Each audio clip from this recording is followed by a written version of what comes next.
Hi, everybody. Thank you so much for joining again. This is Olga and Jacob Klein. I'm so happy that Jacob is joining us today. I hope to talk about a lot of things Sierra Club related and also not Sierra Club related. Jacob is the regional call, anti-call, I should say, organizer, to be clear. More coal. No clean call, right? No clean call.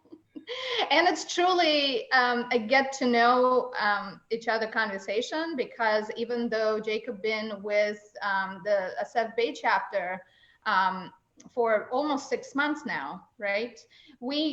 Because of COVID, because of everything is going on, we never really had a chance to do our usual sit down and get to know each other. So I'm very happy, and I know, Jacob, you've been doing a lot of great work. So why don't we just dive in? Where are you from? Where are you coming? Where did you grow up? Yeah. Hi, everyone. Nice to meet you all. I'm Jacob Klein. My pronouns are they, them, there. I'm from San Diego, California, from this little East County suburban city called La Mesa. It's pretty sleepy, pretty quiet. My mom's originally from New York, and my dad's from the Bay Area, but I was born and raised in La Mesa. Went to public school my whole life. Moved to LA for college. Went to UCLA, where I studied English literature and creative writing, and got a minor in global studies. Minor in what? Global studies. Political studies. Mm-hmm. Global, like globalization. Global studies. Oh my, yeah. Completely different. I had dreams about being like a diplomat at one point, and that really went another direction. I studied abroad for a year in Ireland at Trinity College in Dublin, which was wonderful. And then after graduating college, I ended up moving up to the Bay, and I've been in Oakland for about 6 years now. Oh, wow. 6 years. All right. Well, your parents, it seems like, connected two coasts and very different attitudes. How did that work out, to grow up, and what kind of things you learned from your parents or from your family that sort of carried you through so far?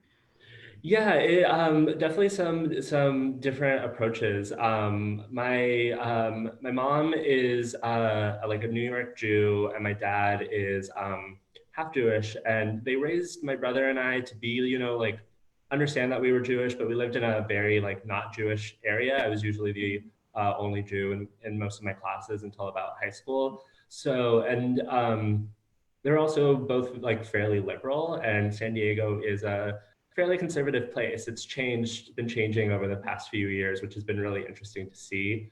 But I was definitely a bit of like an odd one out in some ways, in a lot of ways, actually. I remember in like 2000, or I guess, yeah, 2000, when it was like the Bush-Gore election, getting in a fight with another kid, not like a fight, getting in an argument with another kid who was like, I support Bush. And I was like, how could you do that? You have to support Gore. And then Bush ended up winning. But yeah, and then there's definitely that sense of being a little, feeling a sense of like outsideness or otherness for being Jewish. We weren't practicing, we weren't religious when I was growing up, but there was definitely just sort of that like sense of difference, some like slightly different approaches to the world. And yeah, I feel like that really sort of like underscored. And also, I came out when I was at the end of high school, and that definitely impacted a lot of my growing up before coming out, just sort of that sense of like, do I know, do I not know? How am I relating to other people? How do other kids like pick up on these things? Because kids are intuitive in that way. Yeah, not that I'm not saying I had like a bad childhood or anything, just like definitely some like some differences there that I think have really sort of like impacted the way that I like move in the world and relate to other people. Wow, I have to say, adolescence and teenage years and adolescence years are really tough to begin with. I can speak from my experience. It was definitely difficult times. So I was growing up in Russia during '90s, but those times, so that was a whole different story. And but it's interesting you mentioned that sense of otherness, and I think that a lot of us are working through that sometimes our whole lives, and sort of, but and a lot of people don't realize that there is much more togetherness and much more in common than we're willing to admit. So but because you did mention that how was it for you, and how did you deal with that? Because you from what I know so far in your work, you are very diplomatic, and you are very sensitive, and you are very intuitive and empathetic. So going through those tough experiences, what sort of lessons did you learn that you apply in everyday life for yourself?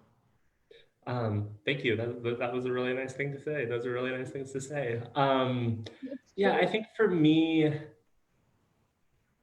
it just required a certain level of awareness of like what's happening in the world and around me and in like social circumstances, sort of like a vigilance for sure. And then also just like trying to be understanding of what's happening around me and like figuring out the dynamics that I might not be privy to, or I might not have like the same just like born into understanding that other folks have. So just sort of like trying to like assess things out, get temperature checks, things like that. Um, Temperature tests, you mean not like COVID right now? Temperature tests meaning the moods, like right? vibe checks. The vibe check. Yeah. In the weird times, we have to think about those I things. know, just like, um, and then I think one of the things that I really try and hold is that like, sure, I have this sense of otherness, but also relatively speaking, like I still have a lot of security in the world. And so I think I really try to like hold that balance of like, I have something that informs some differences, but I don't have the same experiences as a lot of other people. Like there's a lot of other people who experience like much harsher situations, much harsher like real oppression, like on the day to day, moment to moment. The color of my skin protects me a lot. My like class background gives me some protections, things like that. So I try to like really like hold that line and walk that balance and understand that there's like such a multiplicity of experience, and how that really informs the way that people are coming into a space and coming into a conversation. And that I think like if we can all sort of like try and make that happen and make that space, that's when we have like the most generative conversations. I don't want to say productive because I don't want it to be so like capitalist or whatever. Goal oriented, yeah. Yeah, but just like, like there's relationship building, there's like actions created, there's like a holisticness that's I think really allows for really strong like work and connection to happen. What were you, I'm assuming that also the way you're saying that, and maybe an assumption, correct me if I'm wrong, that the role of the family and acceptance of the family and that strong foundation, I think seems to be very important, for your sense of self, for your sense of sort of, confidence, etc. So was that true for you? Yeah, my family, yeah, my family is like supportive. I like we have like I've never really had like any issues around that. Not to say that there's not like, Yeah. familial things. I would say that for me, really what sort of like creates that sense of support is I mean, definitely like having like very like loving and supporting family members, and also building like really strong networks of friends and really like solid friendships that gives me a lot of like growth and healing. Those sort of like chosen bonds, chosen family relationships. I've been very, very lucky, and I'm very grateful to have found folks who are we're very aligned in like our values and the things that we care about, and also really push each other and challenge each other to continue to grow and continue to evolve. I think that's really fundamental to a supportive relationship, is not just resting on your laurels, but really seeing the capacities and the potentials, and the growing areas that we all have, and really pushing each other to continue to try and be our best, most compassionate, most thoughtful selves. It's interesting that you mentioned that. Also, I have a lot of friends also, and luckily, a lot of them are very willing to give me feedback sometimes. I was like, oh God, really? Especially Russian friends. Oh my God, sometimes they can just like give it straight to you. And I was like, oh I don't know if I was ready, but I guess I'm doing it. No, and sometimes I was like, oh my God, should I just, stop relationships with this person? And then I was like, no, actually, that person is giving me the truth. Why would I ever stop those relationships? I can ask that person to give me that truth in a slightly different manner that is less, direct or less harsh. But I want that feedback. That makes me, it's like, it doesn't mean that I have to accept everything. I can filter what is relevant and what is, legitimately I have to work on, and leave the rest behind. But I was like, no, I'm so grateful for the friends that are willing to step in and to give you that, honest feedback. I agree with you. So what did you do when you came to Bay Area, and how did you develop those friendships? Because I also, 20 years ago had to do the same thing. So I'm just wondering how, what is the best way for you? I sort of came here on a whim. I was like deciding between like here and New York. Two of my best friends were here, and I was like applying to like jobs and internships. At the time, I was planning on pursuing like publishing or editing, magazine work maybe. And I got an internship at like a progressive political magazine based out of Berkeley. And I basically had 2 weeks to pick up from San Diego, where I'd been living after college for a little bit, and just come here. And so I had like a couple friends here, a couple friends from college who had moved here and were living here. And so like some of that helped facilitate like, new connections. And also for me, the way that it just sort of happens is I just sort of like throw myself into things, and I'm like a somewhat social person. So I just Somewhat. depends on the day, depends on my mood, Yeah, no, I do. Do And know. I made some friends. I got really involved with the queer community in Oakland in particular, and just like rippled out from there. I started working in the Jewish communal and professional world, and so I built like community out from there as well. Just like planning events, going to events, showing up, just being present, and just sort of like being willing to say hi to somebody, and being willing to like let somebody say hi to you. And then from there, just like sort of, in my experience, it just keeps evolving. For me, it's also like the more work you put in, the more you'll get out of it. Like people will sort of just come to you, but you have to be willing to like keep making it happen. And so yeah, over the like past 6 years, I've just been like, I just was throwing myself into things, having a lot of fun, meeting a lot of people, learning a lot of things.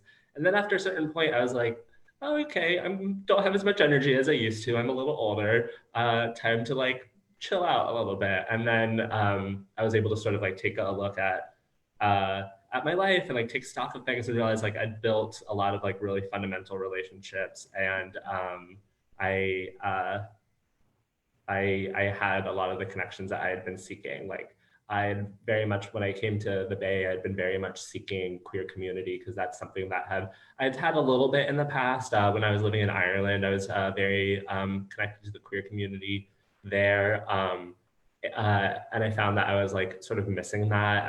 There's something about it that really like speaks to, that there's a connection there. Like I'm sure when you hang out with like Russian people, even if maybe you're like, oh gosh, also there's something that happens. Yeah. And so I very much had a goal around that I followed through on, and I really made those connections. And then the Jewish connections were really surprising, because like I said, I wasn't practicing. I hadn't been very Jewishly involved in college, and I went to a fairly a school that had a fairly big Jewish population.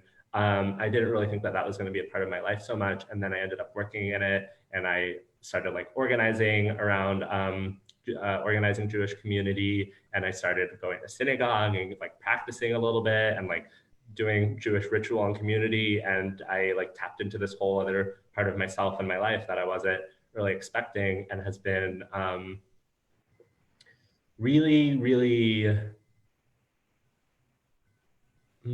it's been really like wonderful. I discovered something that I didn't think I would want or need in my life, and turns out to be like very, very essential.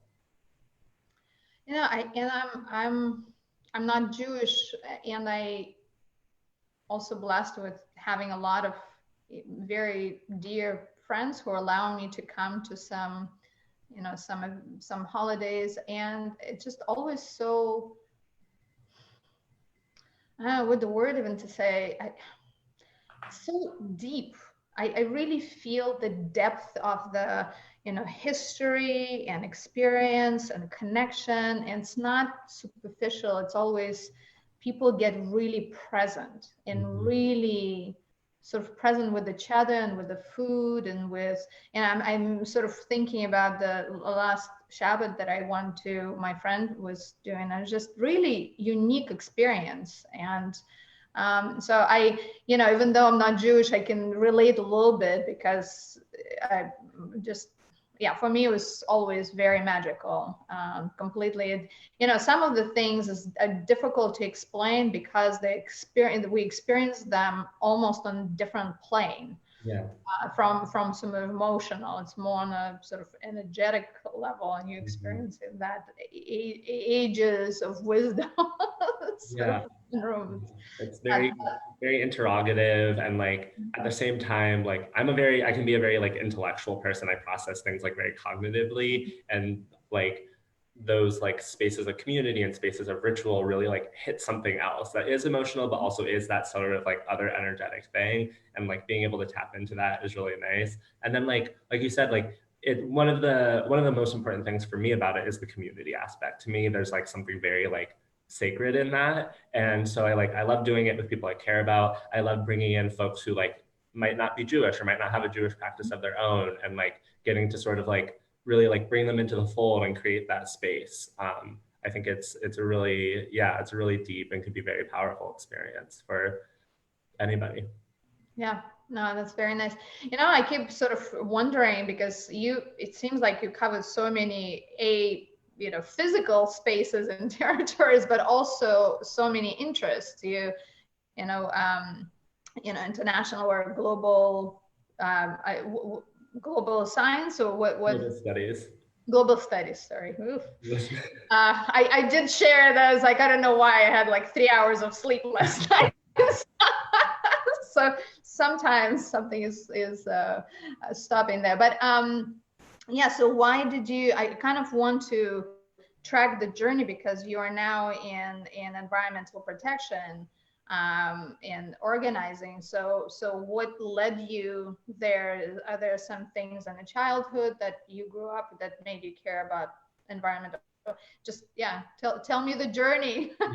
Yeah. In some ways, I'm still sort of figuring that out, because it is a little unexpected for me as well. I was a bookish kid. I like loved to read. I loved to write. That was like very much what I envisioned. And then as I got older, yeah, like for a little bit, I had this sort of like very international perspective. High school, I had a really wonderful teacher, a couple of really wonderful like history and social science teachers, and we talked a lot about like international relations and things like that. And so I found that really interesting. And then moving to the Bay, I would say, is really what sort of shifted things. I ended up doing work that I hadn't been expecting. I was working at this Jewish nonprofit. I ended up taking a Jewish nonprofit that works for LGBTQ inclusion in Jewish communities. And because of various transitions, I ended up taking on more and more responsibilities. Originally, I was just sort of doing office work. I didn't think I was going to be there for very long. I thought I was going to like, you know, get a super cool like editing job and be like in the literary world and everything like that. But as I started taking on more responsibilities and like more programmatic work and doing facilitation of inclusion trainings, things like that, I realized how important it was to me to like be working with people and creating space for people and building community and like, shifting focus. And I've always been a political person to some degree. And some of that I think is from my mom. She was like a fairly aware person, always had opinions on things, still does. Should have talked about her in the past tense. She's doing great. But just sort of like, I think being confronted with more issues just like really helped open my eyes. As I was getting more involved in this Jewish nonprofit, I realized that I didn't have some of the skills and connections that I really wanted to. So I participated in a fellowship with another Jewish organization called Bed the Ark, which does domestic social justice work. And it was a community organizing skills building fellowship for about 9 months. Wow. And there was like learning workshops, but then a part of the work was being on one of their campaign teams. And so I, as somebody who really cared about about racial justice, and I think I would say especially like the time of like the Ferguson protests, the protests that were happening in Oakland, I would go out with friends to those. And I think that really triggered something to me. Being present in Oakland as this historically Black town, my own sort of dealing with my own role in gentrification, moving into West Oakland because I couldn't really afford to live anywhere else, but also really loving it. But, there's a lot of tensions there. So I really wanted to focus on some racial justice work. And so I was on the criminal justice reform campaign team, which I wasn't expecting that. I didn't think I was going to be particularly interested. And it really opened my eyes to the way that criminal justice and incarceration are these structures and legacies of real oppression and racism. Built into everything. And I'm sorry to interrupt, it just really strikes the nerve in me when I finally got out of my ignorance and learned that the whole prison system it's basically capitalistic, it's business. And I was like, well, how are we even thinking about correcting anything at all if they get paid per number of beds that they fill, so it's in their best interest. It's like, what are we trying to do here? We need to get to the root of the problem. And the whole bailout system, it's just completely stacked against people, on purpose. And there's somebody else was telling me, actually, my dear friend also was sharing with me how, people are making money on, anyway, I don't want to go there because I was like, I need to research that more, but rich people are getting richer on industrial prison complex and bails, etc. Yeah, there's so many levels to it. And people need to really study and really understand the system because anyway, I'm getting a little frustrated because I'm having so many conversations recently, like many of us, and trying to explain to people how a lot of those things are built in the system on purpose, deliberately. So anyway, sorry, I couldn't. Because you said also that you were not initially interested in that, and I also, I would not consider it my core sort of passion that I'm working in. And then it's like, you cannot separate those things, because we're talking about environmental protection and not taking care of things that are really core to people's sort of well-being. And also, if your father is in prison, it's very difficult to concentrate on anything else other than, so anyway, sorry, continue that. Is everything okay? There's a truck going by. But yeah, so that like very much like thinking about like, like the way the system's set up, the way that even the law is like set up to really be, preying on like Black and brown people. So that I ended up co-chairing that campaign team, and so took on like more responsibilities and like learned more about like really like hands-on organizing, and continued to like be involved in various projects and do work like through various organizations on my own with my friends and community. And then a couple of years ago, or a year or so ago, I wanted to sort of like switch gears. I really love like the Jewish community, and I wanted it to be a space that I could just sort of be in and enjoy and not have to be working in anymore, because that sort of like those blurred lines can be kind of challenging. And I was thinking more and more about what do I want to be doing, and where do I want to be doing it? And I knew that I wanted to be more of like a hands-on, like in-name organizer, as opposed to just sort of doing organizing skills in other roles. And thinking about like what are the areas of social justice and justice that really matter to me, and thinking more and more for myself and for others about environmentalism and environmental justice. Feeling more and more that existential dread that I think is so common among my peers, my generation, that sense of really not being able to plan for the future, really not being able to have a sense of what the future will look like, which I've been thinking about a lot in terms of the pandemic right now and COVID and shelter in place. And it's so hard to make immediate plans, and that I think can be so unsettling. And then thinking about how that really is mirrored in the long-term plans, like 2050 or whatever, when I'm however old I'll be then, how can I plan to buy a house somewhere if I want to do that? How can I like plan to live in any area or place without taking into account any sort of like environmental calamity that might come up? And then to take that to another level and to really like connect it to my values, realizing and understanding that this is the reality that people are already facing. Like people are already having to deal with climate crisis and already having to deal with like the intense ramifications of, you know, what's causing climate change and climate crisis. And that really connecting with my values and work towards racial and social justice, because of course, as always, the people who are most affected are disadvantaged communities, poor communities, Black and brown communities. And just realizing more and more that environmental justice just feels very, very, very important right now. And I think will continue to be so. And that feels like something that I want to be like dedicating my time and my work to. I remember the story, this memory has been coming up for me a lot as I've been thinking about how I connect to this work, and even in terms of what's going on with the pandemic and everything. But growing up in San Diego, I think as a lot of Californians experience, we would face like cyclical fires. Like every year there would be some fires, but every like 4 years there's like an especially big one. And I think when I was around 10, I think it was the Cedar Fire that was one of like the biggest and most destructive and fires I think in California history, and killed several folks. And I remember going to the store with my mom and her making sure that we had like wet washcloths to put over our mouths so the ash didn't get in, and thinking about masks now, and looking at the sky, and it was just the eeriest yellow I've ever seen. And thinking about how if the fire had jumped this one freeway, we would have had to evacuate our house.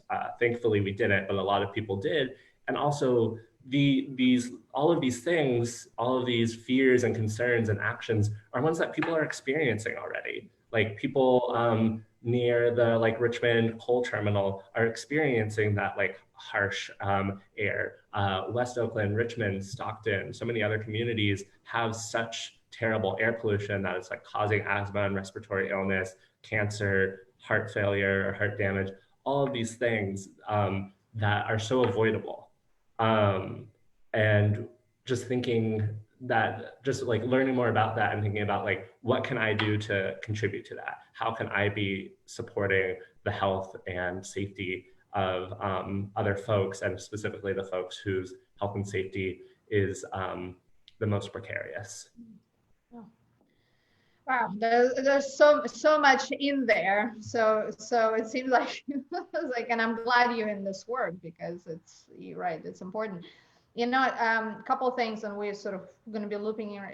You know, I think we're using sort of organizing, and can you sort of disciple it a little bit? What does it mean? I mean, without going through the whole 9 months internship, fellowship, you know, what are the main principles of organizing? Because we hear that terminology all the time, but I think it's helpful because I think it's important, and it's important to move towards, you know, trying to bring people together. But I'm curious, what are sort of the main structures, the main methods, the main approaches? Yeah, that's really interesting. And what is it for? I mean, what are we organizing for? What is the outcome, right? So I Yeah, piled a lot of questions. So you can, I yeah. think organizing sort of on the surface is, it's like it's political work, it's like campaign work, it's trying to make something happen and make something change. That's in some ways that's the easiest or like most pat way of talking about it. I think fundamentally though, it's about building power and it's about relationships. For me, organizing is connecting with people, having one-to-ones, understanding what's going on, being in the work together. That you and I one-to-one have an understanding of each other, have some shared values, are in agreement, and move forward together. And then you just work out in that way, and you build like a coalition, you build a movement around that, and also with all of that, you're growing together. Like how I was talking with friends, you are teaching each other, and you are challenging each other, and you're finding ways to make yourselves more equipped, more knowledgeable, so that you have more power in the world. And by being together, you have more power. I mean, it's people power. Like the more people you're able to bring in, the more change that you're able to affect, the better your campaign is going to go. And there can be all sorts of steps about like how you try to achieve that campaign or what campaign that is, but that's not necessarily the fundamentals of organizing. It's really the community focus for me. Mhm. Do you feel like being a Sierra Club organizer is helpful, or it sort of it has both, plus and minuses? If I may, I don't know if it's a provocative question. I didn't mean that way, but I'm just curious because. Yeah, I mean, I'm still relatively new. It's been about 6 months, and I still feel like I'm getting my feet under me, still learning the organization, and still learning this part of the world, the environmental community and EJ community of the Bay Area. And so I still don't have, Environmental justice, yeah. yeah, I'm trying to get away from abbreviations. abbreviations and jargons, we got to avoid them. It's been very different than organizing I've done in the past, and something that I've been really coming up against is there's a lot of care, there's a lot of like passion in this, and I meet a lot of people who are very knowledgeable, care very deeply, are very very committed to it, and that's really like beautiful and really wonderful to experience and learn from. And in comparison to some of the organizing I've done in the past, there's not as much of a community sense. There's not a ton of relationship building in some of the circles that I've found myself. There's working together, absolutely, and there's like having same goals and all of that. But some of that relationality, some of that connection, I find to be not so present. And I'm a little distressed by it, to be honest. I don't think it's the worst thing in the world. I think that we're still doing like amazing work, and people have been doing amazing work. And I also think that if we want to, keep this sustainable for the folks who are doing it, and if we want to keep it powerful, and if we want to build out, we need to really hone in on that. I think that we will only do better by doing so. I think that we're seeing the power of movements more and more lately. Like labor's power has really been coming back, which is wonderful, really cool. With all the strikes we've been seeing, the movement for Black Lives and the Black Lives Matter protests, the way that that's really upswung, and the ways that there is like continued engagement and education, and the ways that one of the fundamentals of that for folks like me who are white and trying to like work within our communities and with our like white friends and families, it's about connecting with the people and moving them along together and with you. And I think that we can learn from that. And I think we can learn a lot from the way that environmental justice communities and organizations, I think, do that a little bit better. Yeah, and I agree with you that I think that there's such a sense, I think, of emergency that people feel, kind of the need to be very efficient and get, push for certain things, and relationship building sometimes gets overlooked, unfortunately. And I think that's such an instrumental component is just essential to everything we do. We are social creatures, and even though we're having all this conversation about social distancing, it's really physical distancing. I really want to be very sort of deliberate lately about that. It's like, I'm not socially distancing. If anything, I'm actually pulling people, and I'm checking more on my friends. I'm checking on my community. How is everybody doing? Because when I'm learning, a lot of people are not doing, I'm really considering that I'm doing great, actually, in despite it all, honestly. But there are a lot of people who are not. So it's important to check in. But I agree with you that the big organizations, I think, could be doing so much more. And I don't want to call out just the Sierra Club. I think a lot of organizations that are sort of been doing things a certain way, now is the time to like rethink. And I'm curious also, because we talked yesterday, we both, I was like, I'm gonna bring it up if you don't mind. It was like, we both was like, well, we need to get to the core of a problem. It was like, we're talking about driving, right? It was like, we're both environmentalists and we both love driving. So when we're trying to solve problems, how do you get to the core of the issue? So how do you have those conversations to find out what communities really are, worried about or curious about? Or a lot of times it's just we talk about the same things but using different language. So how do you bridge those, gaps? Yeah. For me, a lot of it is about humility, or trying to be humble. A lot of it is about listening. I'm not, if I'm connecting with somebody who has experienced like systems and forms of repression that I never have and never will, then it's not for me to tell them anything. Mm-hmm. I can like say maybe what I'm doing, but it's for me to go in and listen. It's for me to learn. I just need to receive. I hear what's going on. I ask for the stories. I'm listening actively. I'm offering, just resonating. I'm not trying to teach. I'm not trying to change. I am there to take that in and then use whatever access to power and privilege I have, both because of who I am and whatever identities I hold, because of the job that I have and the institution that I'm in, and leverage that to support like the real leaders and the real voices who have the like lived experience and the understood reality in the ways that I think many of us don't. I think that's really how I approach it. What do you mean by actively listening? Actively listening, yeah. So this is a sort of one of the skills of community organizing. You are just there to listen. Like you're not really. You can ask some questions just to sort of like maybe like keep it going, but you're not thinking about how you're going to reply. You're not thinking about how it affects you. You're not thinking about how it about the what you can connect it to. You're just listening. You're just hearing what's being told to you. You're letting it hit whatever's inside of you. You find that resonance, and you just, if when you speak afterwards, it's just to reflect that resonance back.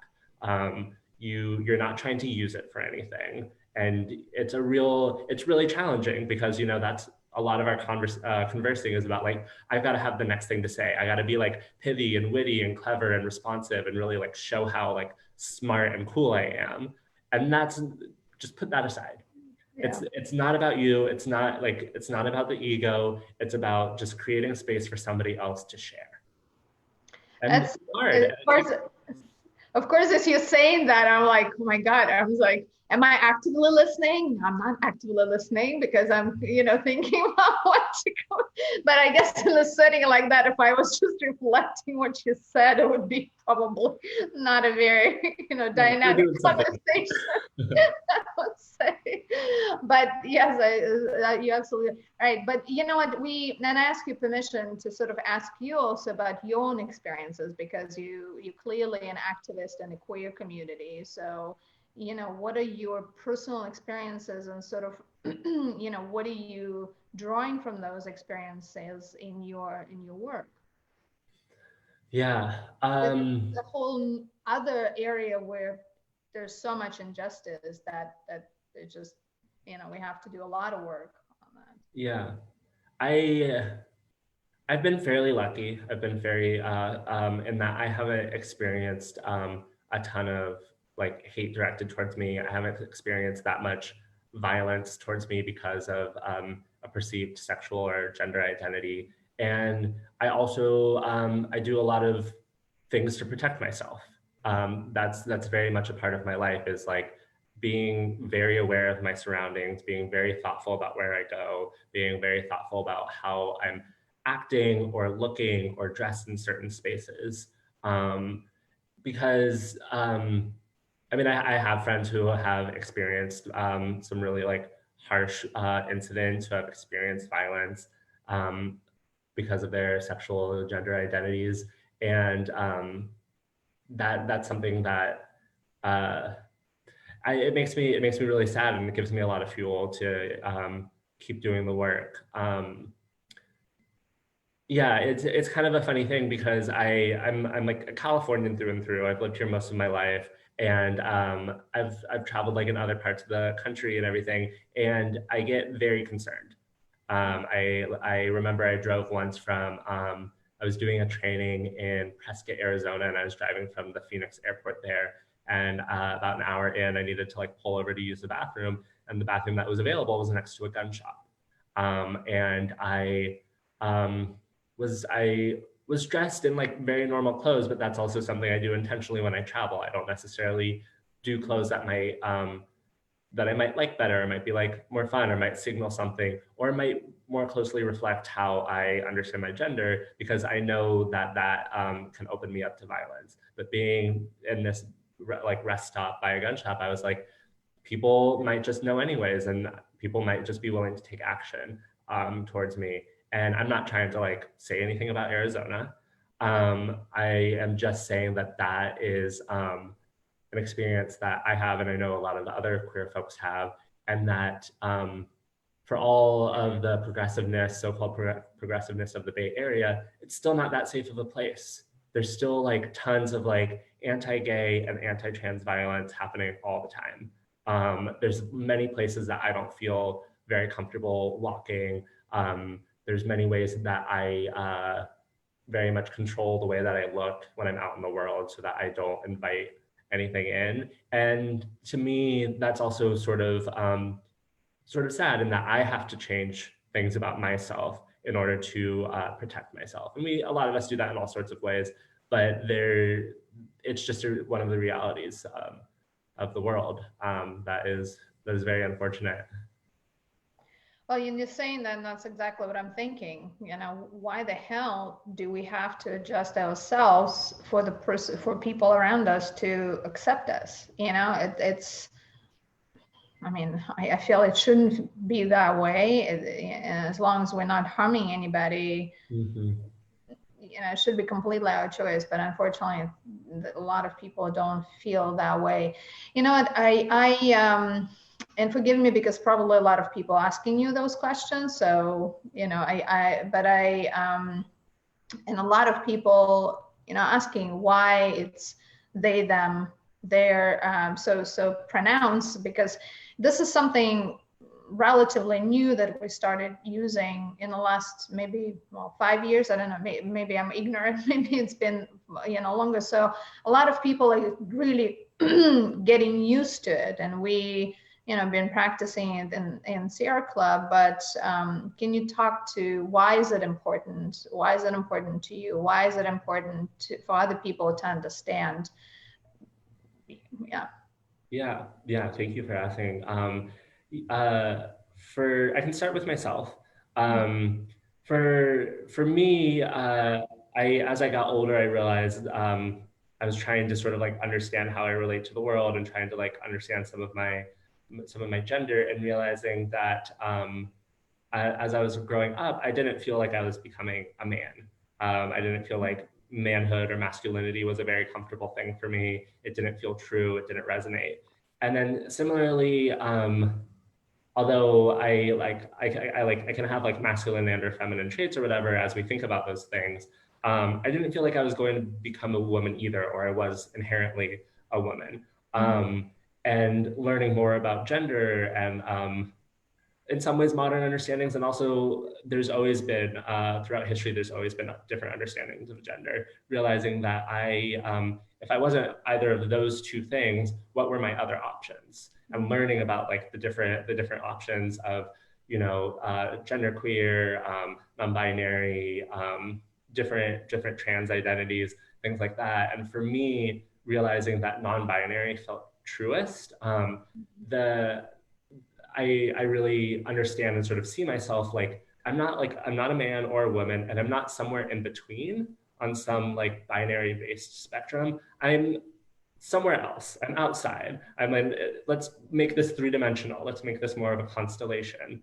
And that's how I understand myself. And but then that sort of like internal understanding, that identity, can sort of clash with the world and can clash with like what's happening outside of things. And one of those is like clothing and expression and style and things like that. Like in some ways that's very limited by whatever's produced, but also language and the way that language really reifies gender and really has a lot of this like coded or even not so coded ways of sticking to a binary and enforcing how gender is supposed to exist in the world, what a man is supposed to be, what a woman is supposed to be, things like that. And one of the ways that that comes up most in the English language is through pronouns, of course. And so for me, neither he, him, his, nor she, her, hers felt appropriate. And so what was an alternative? And they, them, there is the one that has really risen to the top. It's been around for, I'd actually say a couple decades now, but it's really been like having more, being in more use, getting more notice. People are like more aware of that. And it's a real challenge. I know for a lot of people, it's challenging for me sometimes. I have plenty of friends who use those pronouns, and I will get tripped up every once in a while for sure. But it offers a way to recognize somebody and respect somebody in the way that they see themselves, and in a way that doesn't make an assumption and doesn't put something on them. A lot of people I know get very tripped up because it's like, well, it's plural and it should be singular, and that's grammatically incorrect, which I hate to tell you all is wrong. There's like 400 years of grammatical history supporting the use of they, them, their as a singular pronoun. And there's a lot of ways in which we already do that in our lives. Like, oh, somebody left their laptop here. You don't know whose it is. You're not going to be like, somebody left his laptop here, because you don't know.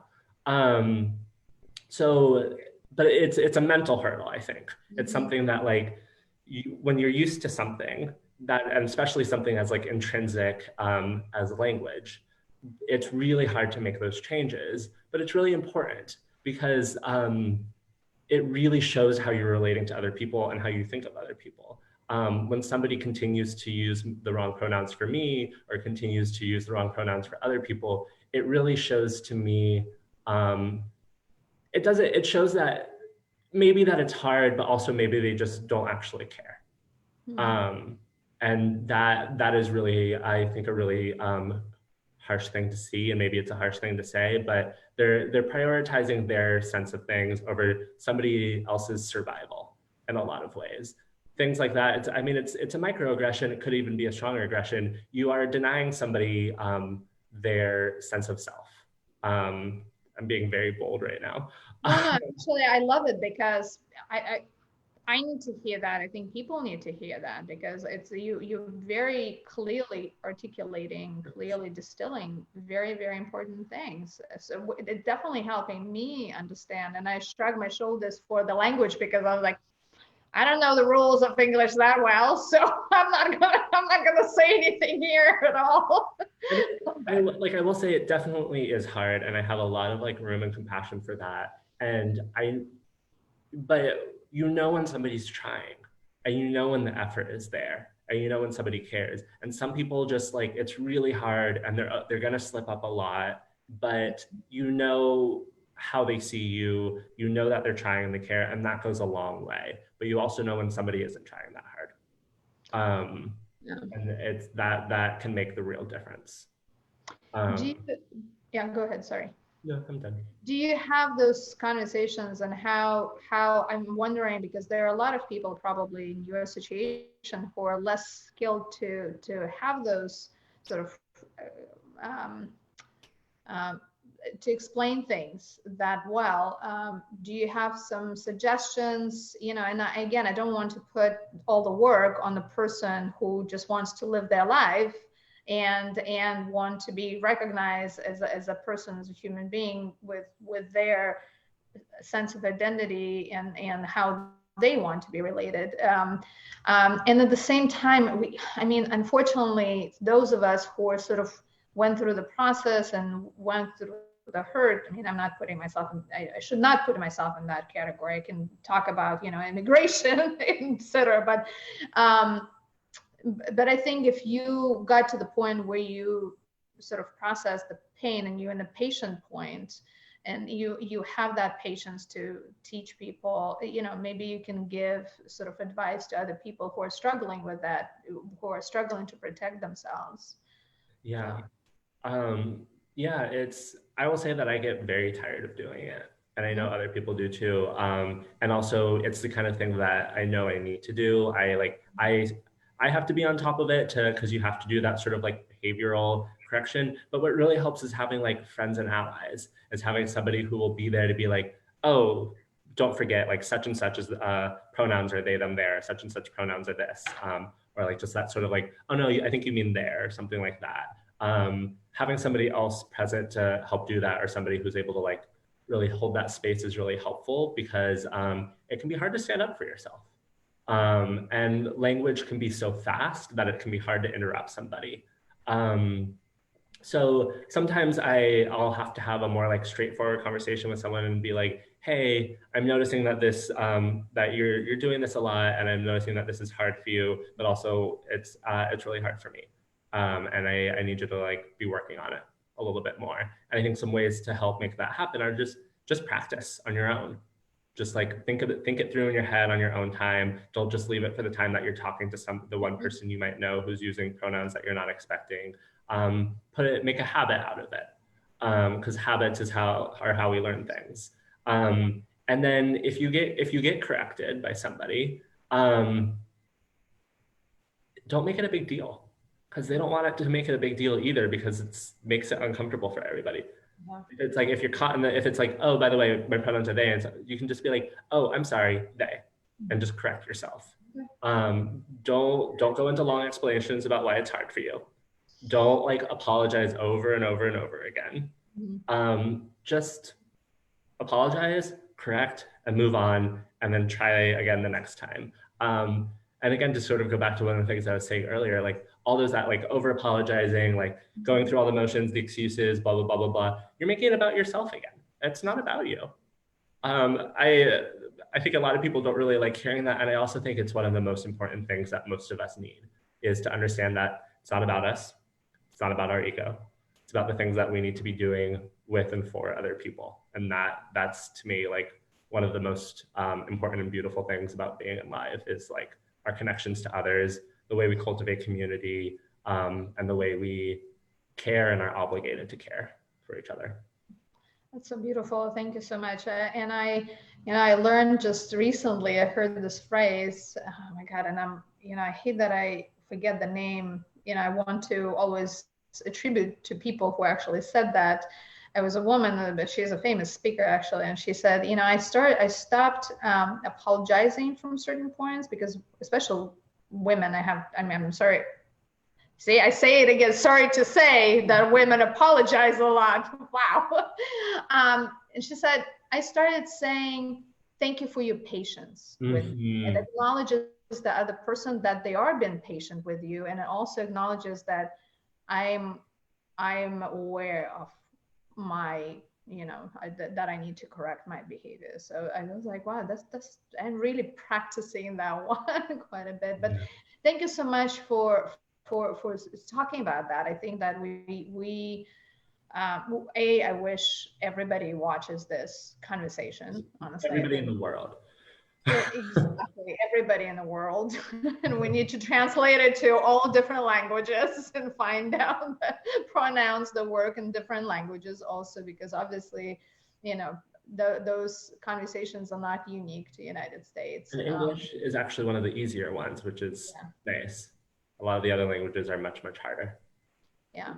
I'm kind of course, you know, I'm sort of comparing to Russian, but I don't even want to go there. That's a whole different conversation. I don't know if I've told you, I took 4 weeks of Russian in high school, and I used to know the alphabet and like 12 phrases.